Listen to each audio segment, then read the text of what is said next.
Alright, so we know what happened yesterday night. Minnesota Timberwolves get the 4-0 sweep against the Phoenix Suns. Before I even get into anything I might say during the rest of this video, I have to give the Timberwolves their props. I have to give them their congratulations. They won fair and square, even with Scott Foster refereeing the last fucking game in the series. I mean, a 4-0 sweep. Now, granted, they're going to probably get second rounded. Alright, they are not going any further than the second round. But a commanding series win like this does send out a statement. And it looks very promising for their near future, to be honest. I mean, Gobert had a decent series. Everybody did their part. You had Jaden McDaniels just going off when he needed to, providing that quality defense in pretty much every game. Even though you may not have gotten a 25-point outburst from in every game, he stepped up. Michael Conley Jr. just proving that he can still facilitate well, even provide a little bit of scoring for you in terms of being aggressive when he needed to, but not going overboard at all. Perfect point guard for this system. And I mean Anthony Edwards, the damn 22-year-old, closing out the series the same way he started it out, in terms of coming after Kevin Durant for all of his career, really. I mean, to end with 40 points, getting a block on one end of the floor, getting a poster on Bradley Beal and Kevin Durant. That was certainly a poster. Finishing with 40 points is great, but keep this in mind. At the half of yesterday night's game, he had only 9 points. He knew when it was time to take over the game, and from that point on, regardless of what everybody else is doing, he called his own shot, and it paid off to perfection. That is definitely going to serve them well in later years as he continues to mature as a player and get older. Because this is him he's not even really close to what he can be at just 22 years old. That is very scary for the Western Conference in particular, right? I'm not gonna lie. And you have to give respect to that. So props to the Timberwolves. Good luck to them in, facing whoever they have to go up against in the next round. Of course, that's still uncertain. But yeah. Hey, man. It is what it is. On to the Suns. I mean, honestly, while I could say a bunch, what's been said about it has really, gone all around the media as a whole. Everybody, the consensus, the entirety of the masses are right on the money with this one. This has gotta be one of the most disappointing motherfucking quote-unquote super teams out there. And granted, another, talking point here, why does it seem like Kevin Durant is at the center of this every few years? We were having this same discussion when he came from the Nets in the first place.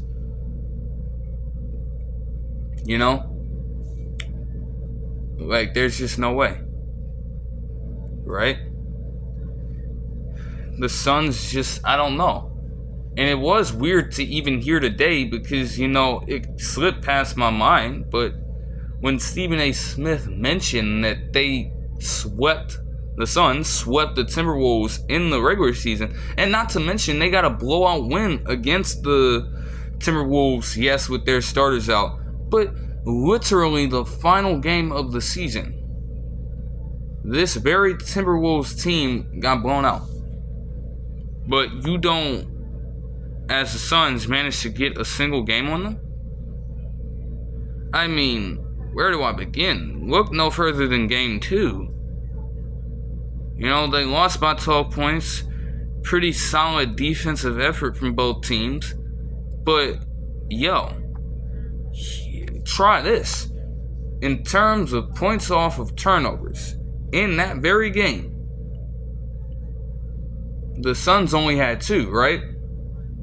The Timberwolves had 31 and won the game by 12 points.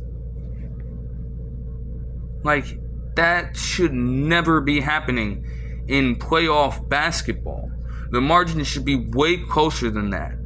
And I know the Suns produced a fair amount of turnovers in that game. You mean to tell me you could only convert 1 bucket? That's embarrassing. That's a shit show. They got killed in the third quarter.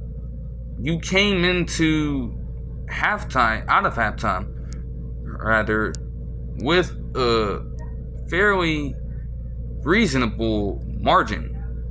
Not all of the games, were like winning situations for you, but you came out with some sort of a lead, or you kept it close. So how the hell are you consistently getting outscored by 11 points in the third quarter, averaging nearly 20, while the Timberwolves averaged almost 31 throughout the entire series? They just killed them in the third quarter. And even though it was a close game for the most part yesterday, they were having a multiple possession lead at halftime. And yet by the end of it, they were able to take the lead somehow. How the fuck does that happen consistently? And that is definitely a part of this entire thing. It has to, be bolted on the shoulders of Frank Vogel, because there's no shot.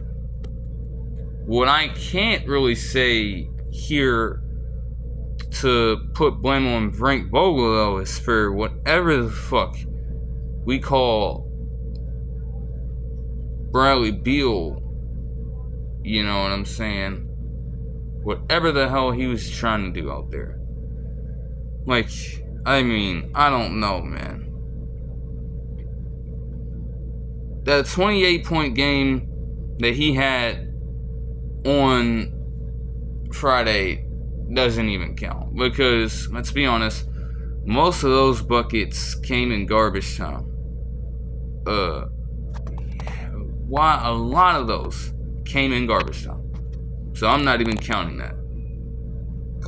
In this series, this dude put up 15, 14, and 9 in losses. Like, Bradley Beal has always been all offense, but even then, as a third option, you could barely do anything. Hell, dude, you only pitch in 9 points in a winner-go-home situation in Phoenix, while they combined for fucking 82. Booker and Durant. At least they were trying. They knew what was at stake here, and they wanted to absolutely avoid it at all costs. So what the hell do you call whatever it was you were doing out there, man? Nah. And then across the entire series, defense has always been an issue for him. He was a negative 51 box plus minus whenever he stepped foot on the court in a game. The team was 51 points worse off with you out there. What the fuck? From a player that's supposed to be this superstar caliber talent. Yeah, right.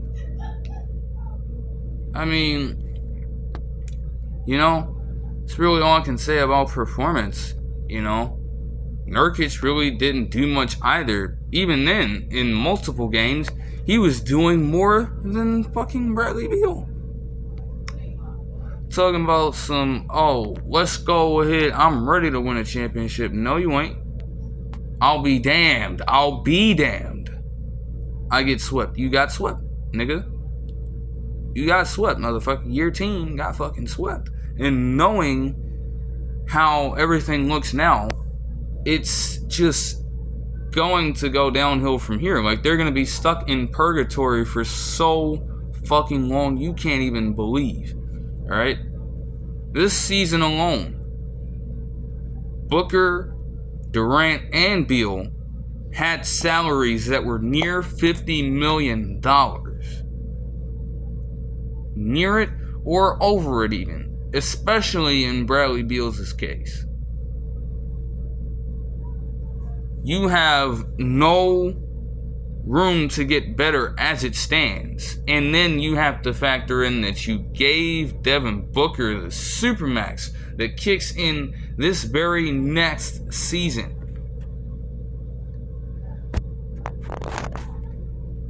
Trying to pull off a trade, if you want to, you're not going to. It's not gonna happen. Like, how ironic is that, too? You're looking at a guy like Mat Ishbia. I mean, dude, like, all of this rushing into situations blindly is exactly the reason why they are getting swept, and exactly why they are not going to be able to do anything at all. They're going to legitimately be stuck in purgatory. You are getting cap strapped and then some. You know, like, within less than a fucking, like, not even, he took over the team literally sometime early last year.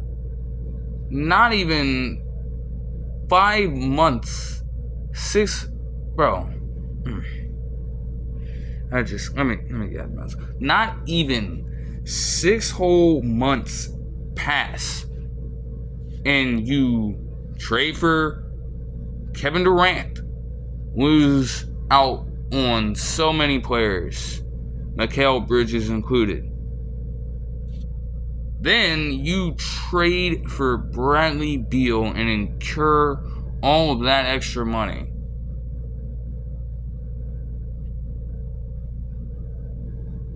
Try to trade one of those guys. Try to trade them. You are not going to find anybody that's going to go for that shit. I'm telling you, nobody can be that stupid. Like, they really could have avoided that situation if he only possessed more patience, really. Like, I get that Sarver was a fucking bitch-made individual, right? But when you're talking about coming in as a new guy and trying to do business, like, damn, you were out here trying to make fucking statements already. Get bold with it. And now you're fucked, Mat Ishbia. You know, I don't know what to say. I don't know what more to really add. Like, you're just gonna see it play out. I'll do it for this one. I hope you guys enjoyed the video, and I'll see you guys in the next one. Peace.